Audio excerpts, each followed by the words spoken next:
Star Wars, nothing but Star Wars. Give me those Star Wars.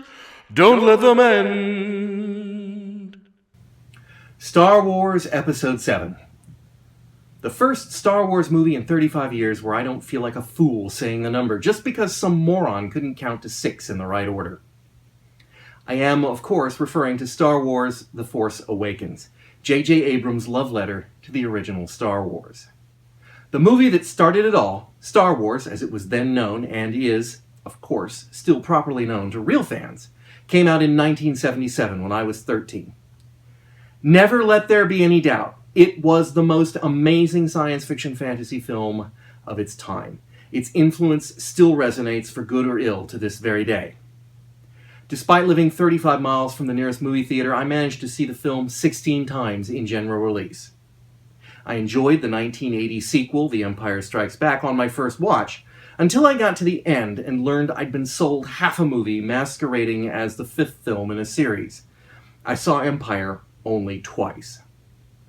When Star Wars was re-released in 1981 as Star Wars Episode 4: A New Hope, I saw it once, but I was very, very tired of Mr. Lucas's antics behind the scenes. And then there was that whole nonsense with Revenge of the Jedi being renamed Return of the Jedi. It put me off Lucas completely. I never bothered to even go see that film at the theater, and never saw it for 16 years until I watched it on DVD in advance of The Phantom Menace's release.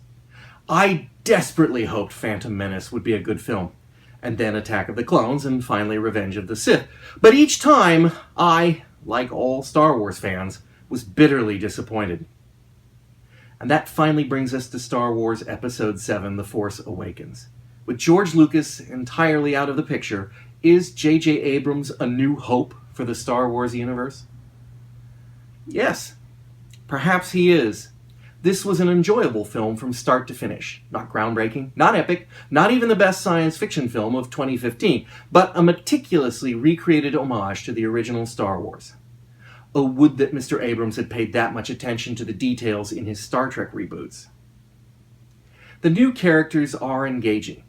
The returning characters are spot on. The script is fun, with the humor rising from the situations and dialogue rather than wacky character attempts such as Jar Jar Binks. The action set pieces are true to their Star Wars roots and not overblown, as was the tendency to go big with the massive CGI battles, as in the prequel trilogy.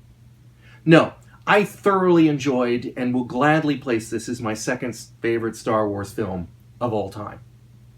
However, if I were to have a complaint, it would be that Abrams' meticulous devotion to the continuity of Star Wars somewhat spilled over into his script, making parts of it a slavish recreation of the original. There were times when callbacks in the film seemed like homages to the original, but other times they seemed like cynical checklists of items that needed to be in the film.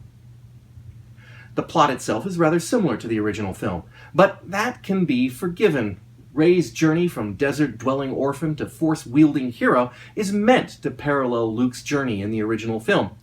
But I find myself too many times saying, really? Another cantina full of aliens? Really? Another desert planet that's Tatooine and everything except name? Really? Another Death Star? Another ice world? Another droid carrying secret information on a desperate top-secret mission? The list goes on. And Adam Driver as Kylo Ren is a bit of a wet biscuit. But at least he's no Hayden Christensen. Star Wars, The Force Awakens. Yeah, you should probably go see it if you haven't already.